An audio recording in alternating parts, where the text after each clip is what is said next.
Fix NBA 2K21 stuck on black loading screen on Windows. 1. Make sure your PC is capable. Upgrade your hardware if possible. 2.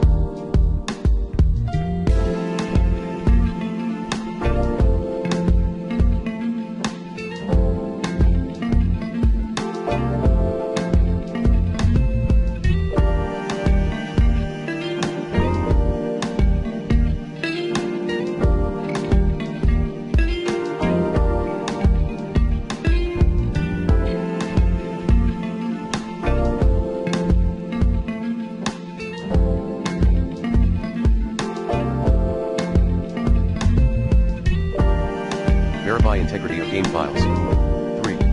Update your graphics driver using the recommended Avast driver updater in this video guide. 4. Disable Steam overlay.